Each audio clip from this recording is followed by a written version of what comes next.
नमस्कार दोस्तों। मेरा नाम है विजय कुमार। आप देख रहे हैं कॉमिक्स पिटारा चैनल को। तो चलिए दोस्तों, हम लोग कॉमिक्स पढ़ रहे थे तीन भाई, जो कि मनोज कॉमिक्स है। और इसका पहला पार्ट मैंने अपने चैनल पर अपलोड कर दिया है।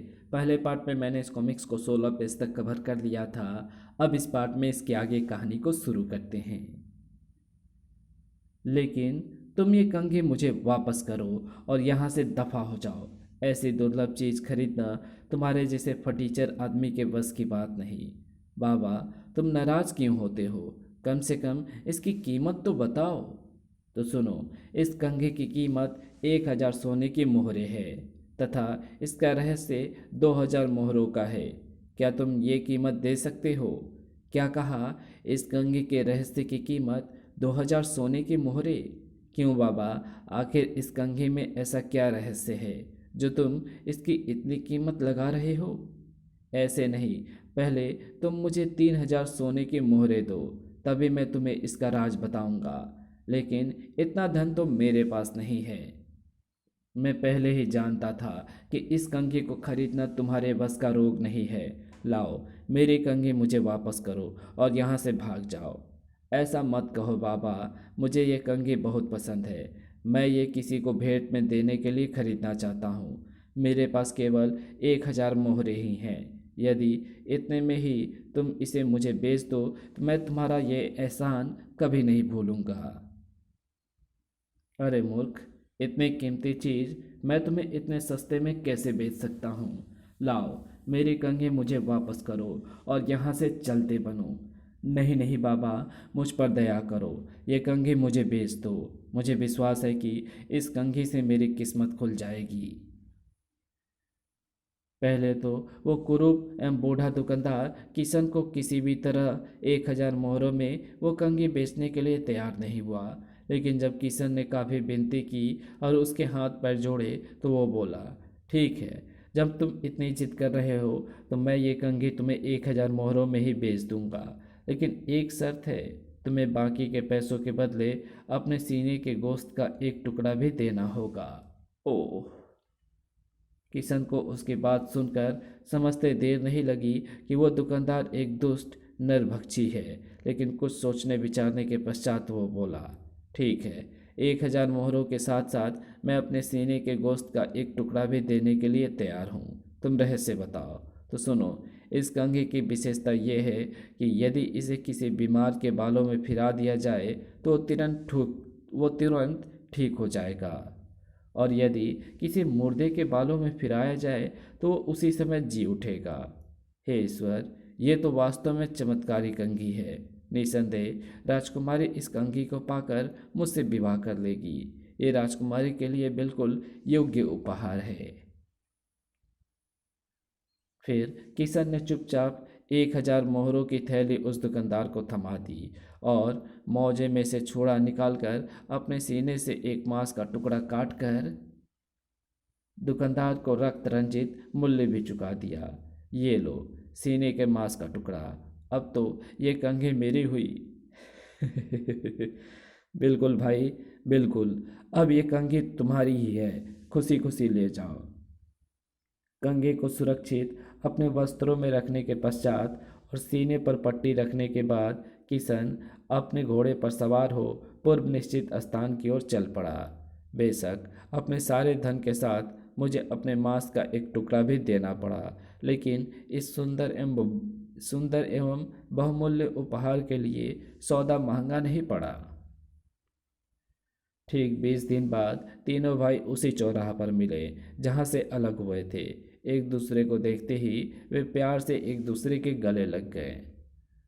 उसके बाद बड़ा भाई राम बोला, भाइयों, मेरे विचार से तुम दोनों भी स्वस्थ और प्रसन्नचित्त होंगे और मेरी तरह राजकुमारी के लिए तुम भी कोई ना कोई बहुमूल्य उपहार लेकर आए होगे। आप ठीक कहते हैं भैया, लेकिन बड़े होने के नाते उचित यही होगा कि पहले आप ही वो वस्तु दिखाएं जो आप राजकुमारी को उपहार में देने के लिए लाए हैं। अवश्य, मुझे अपनी वस्तु दिखाने में कोई एतराज़ नहीं है। देखो, मैं यह चमत्कारी दर्पण लाया हूँ। इस दर्पण में ये विशेषता है कि इसे भोर के समय देखने पर इच्छा अनुसार किसी भी देश, शहर, स्थान या इंसान को देखा जा सकता है। वाह! उसके बाद श्याम ने अपना कालीन निकाला। भैया, मैं ये चमत्कारी कालीन लाया हूँ। इस कालीन पर सवार हो, पलक झपकते ही दुनिया के किसी भी कोने में जहाँ चाहो पहुँचा जा सकता है। बहुत खूब। अंत में किशन ने अपनी जेब से हीरे जवाहरातों से जड़ी सोने की कंघी निकाली। बड़े भाइयों, मैं राजकुमारी को उपहार में देने के लिए मृत संजीवनी कंघी लाया हूँ। इस कंघी में ये विशेषता है कि यदि इसे किसी बीमार के बालों में फेरा जाए तो तुरंत स्वस्थ हो जाएगा, और किसी मुर्दे के बालों में फेरा जाए तो तुरंत जी उठेगा। निसंदेह अनमोल है तुम्हारी कंघी। सच भाइयों, हम तीनों ही राजकुमारी को देने के लिए एक से बढ़कर एक उपहार लेकर आए हैं। दर्पण, कालीन और कंघी, तीनों ही वस्तुओं का दुनिया में कोई जवाब नहीं होगा। लेकिन देखना यह है कि हम तीनों में से राजकुमारी को किसकी वस्तु सबसे ज़्यादा पसंद आती है। यदि तुम दोनों को एतराज़ ना हो तो हम आज की रात यहीं काटे। सुबह होते ही राजकुमारी से मिलने चलेंगे। हमें कोई एतराज़ नहीं भैया। ताज़ा दम होने के लिए आज की रात यहीं काटना अच्छा होगा। उसके बाद तीनों ने एक अच्छी सी सराय देखकर भरपेट भोजन किया। उसके बाद सोने के लिए लेट गए। काफ़ी थके होने के कारण जल्द ही उनके खर्राटे वहाँ गूंजने लगे। रात कब कट गई इसका तीनों भाइयों को पता ही ना चला। सुबह जब पूरब में प्रभात की लालिमा छा गई और चिड़िया चहचहाने लगी तो तीनों भाइयों की आंखें खुली। ओह, सुबह हो गई। मेरे विचार से हमें तुरंत अपना सफ़र आरंभ कर देना चाहिए। बड़े भैया, यदि आप बुरा ना माने तो कृपया अपने दर्पण का चमत्कार दिखाएं। मैं जानना चाहता हूँ कि इस समय राजकुमारी क्या कर रही है। हाँ भैया, मैं भी राजकुमारी को देखना चाहता हूँ। ठीक है, मैं अभी राजकुमारी की ताज़ा अवस्था तुम्हें दिखाता हूँ। राम ने अपने झोले से जादुई दर्पण निकाला और बोला, ए जादुई दर्पण, हमें भुवनदीप की राजकुमारी एवं राजा विराट सेन की इकलौती बेटी चंद्रकला का ताज़ा हाल दिखाओ। राम के कहने भर की देर थी कि शीशा एकदम प्रकाशमान हो उठा और उसमें राजमहल दिखाई देने लगा। आहा, ये देखो, ये रहा राजकुमारी का महल। लेकिन तभी तीनों भाई बुरी तरह चौंक उठे। महल के आसपास के सारे रास्ते शोकमग्न भीड़ से भरे थे और महल से किसी की अर्थी को कंधों पर उठाकर बाहर लाया जा रहा था, और उसके पीछे पीछे आंसू बहाता तथा दुख से दोहरा हुआ राजा विराट सेन चल रहा था। हे भगवान, ये तो राजकुमारी चंद्रकला की अर्थी है। हाय, राजकुमारी तो चल बसी। उफ, कैसे हुआ ये। ये जानकर तीनों भाइयों के चेहरे उदास एवं दुखी हो उठे। राजकुमारी का देहांत हो गया है। भाइयों, हमें तुरंत राजमहल पहुंचना होगा। यदि हमारे पहुंचने से पूर्व उसे अग्नि के सुपुर्द कर दिया गया तो हम कंघी की मदद से राजकुमारी को पुनर्जीवित करने का सौभाग्य कभी प्राप्त नहीं कर पाएंगे। चलो, हम छत पर चलते हैं। वहां से हम कालीन पर सवार होकर पलक झपकते ही राजमहल पहुंच जाएंगे। ठीक है, जल्दी चलो। तीनों उसी समय सराय की छत पर पहुंचे। श्याम ने तुरंत अपना जादुई कालीन छत पर बिछा दिया और अपने दोनों भाइयों के साथ उस पर सवार होकर बोला, ए जादुई कालीन, हमें जल्दी से भुवनदीप के राजा विराट सेन के राजमहल में ले चलो। श्याम का कहना था कि कालीन उन्हें लेकर आकाश में उड़ चला और पलक झपकते ही भुवनदीप के ऊपर जा पहुंचा। उस समय राजकुमारी की शव यात्रा एक सड़क से गुजर रही थी। तभी कुछ लोगों की दृष्टि उड़ते हुए कालीन पर बैठे तीनों भाइयों पर पड़ी। अरे, वो देखो। ओह, लगता है कुछ विशेष व्यक्ति जादुई कालीन पर बैठकर आ रहे हैं। काश वे राजकुमारी जी को पुनः जीवित कर सकते। लोगों में खलबली सी मचते देख राजा विराट सिंह की दृष्टि भी आकाश की ओर उठी। अरे, ये तो वही तीनों मालूम पड़ते हैं जो एक माह पहले मेरी बेटी से विवाह करने की इच्छा लेकर राजमहल आए थे। लेकिन अफसोस, अब उनकी ये इच्छा कभी पूरी नहीं हो सकेगी। तभी कालीन उस रथ के निकट आकर जमीन पर उतर गया जिस पर राजकुमारी का पार्थिव शरीर फूलों से ढका रखा था। तुम तीनों बहुत देर से पहुँचे मेरे बच्चों। राजकुमारी इस नश्वर दुनिया और हम सबको रोता बिलखता छोड़कर हमसे दूर चली गई है। धैर्य रखें महाराज, हमारे पास ऐसी वस्तु है जिससे हम राजकुमारी जी को पुनः जीवित कर देंगे। क्या सच? क्या हमारी बेटी पुनः जीवित हो सकती है? हाँ महाराज, आप देखते रहिए। आप सहित यहाँ मौजूद सभी लोगों को अभी हमारी बात पर विश्वास हो जाएगा। फिर किशन ने राजा को अपने दोनों भाइयों के एवं अपने पास मौजूद तीनों अद्भुत वस्तुओं के बारे में सब कुछ कह सुनाया। उसके बाद किशन राजकुमारी के शव के निकट पहुंचा और हीरे जवाहरातों से जड़ी सोने की कंघी निकालकर राजकुमारी के बालों में फेरने लगा।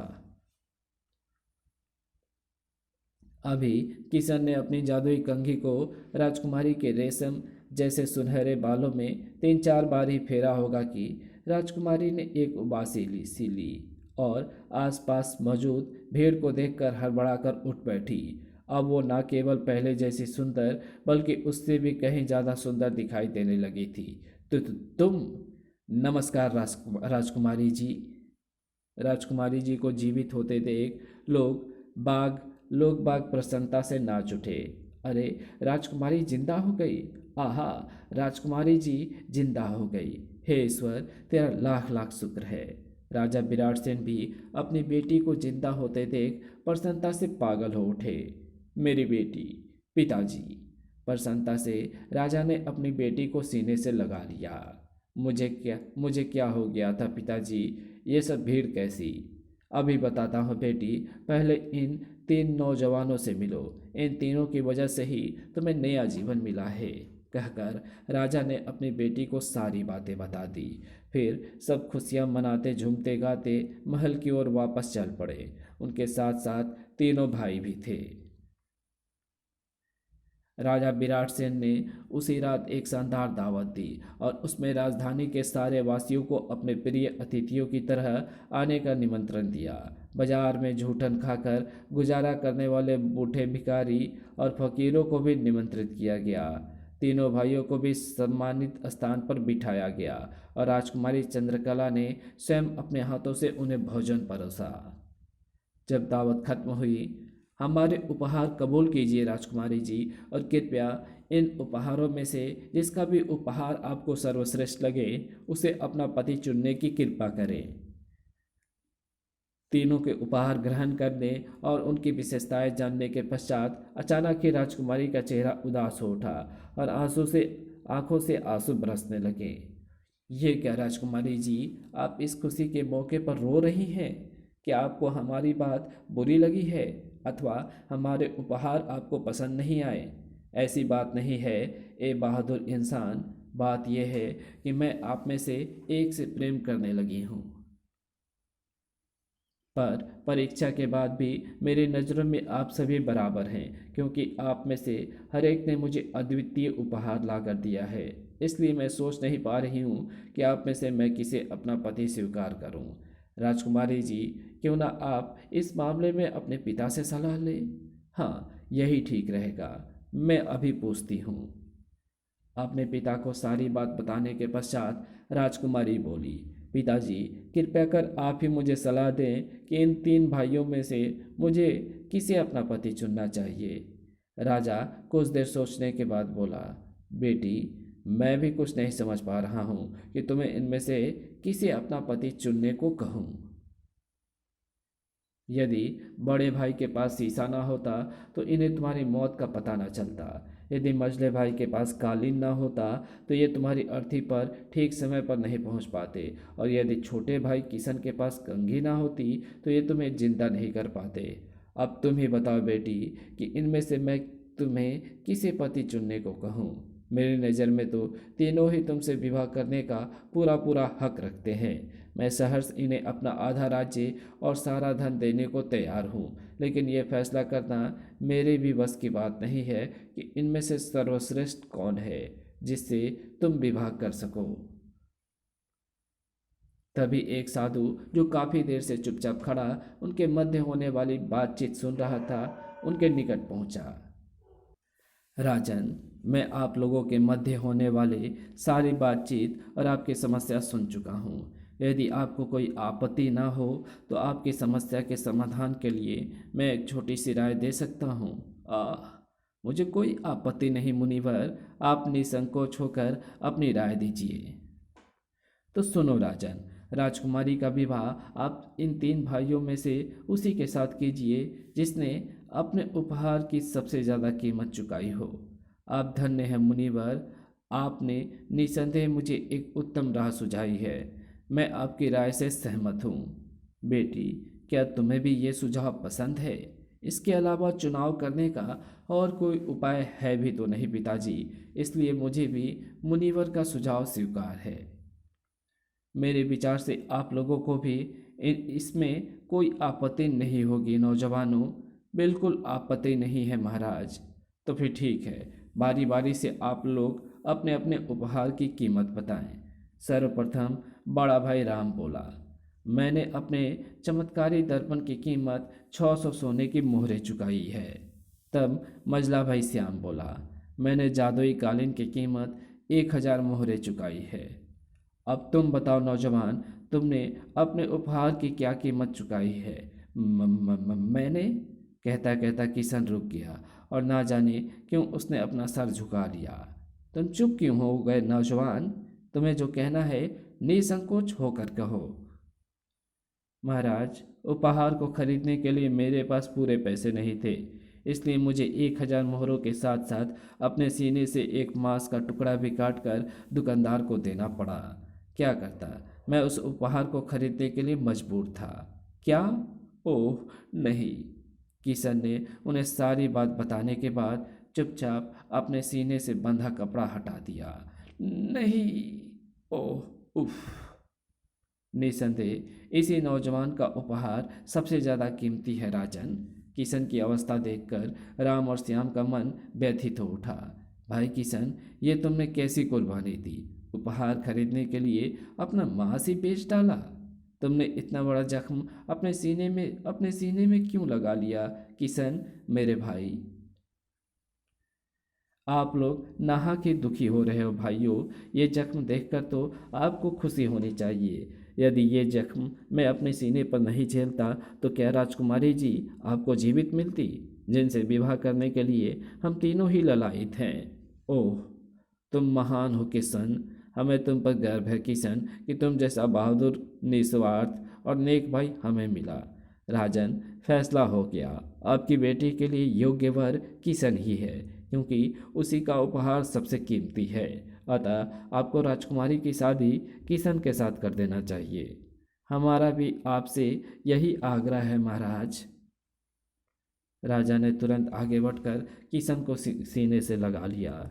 बेटे, तुम्हें दामाद के रूप में पाकर मैं धन्य हो गया।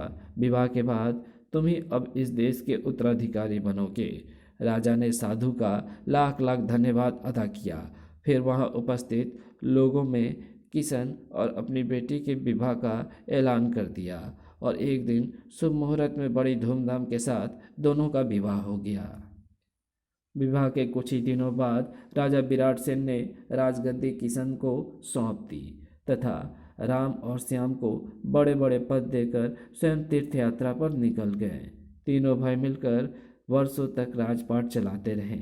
उनके शासन में कभी किसी को कोई कष्ट नहीं पहुंचा। लोग हमेशा उनकी जय जयकार करते रहे। इसी के साथ ये कहानी यही समाप्त होती है। तो आपको ये कहानी कैसी लगी कमेंट में लिख करके ज़रूर बताना। अगर आपको ये कहानी अच्छी लगी हो तो इस वीडियो को लाइक शेयर कमेंट ज़रूर कर देना। चैनल पर नए हो तो चैनल को सब्सक्राइब कर ऑल नोटिफिकेशन को सिलेक्ट ज़रूर कर लेना। Thanks for watching my videos.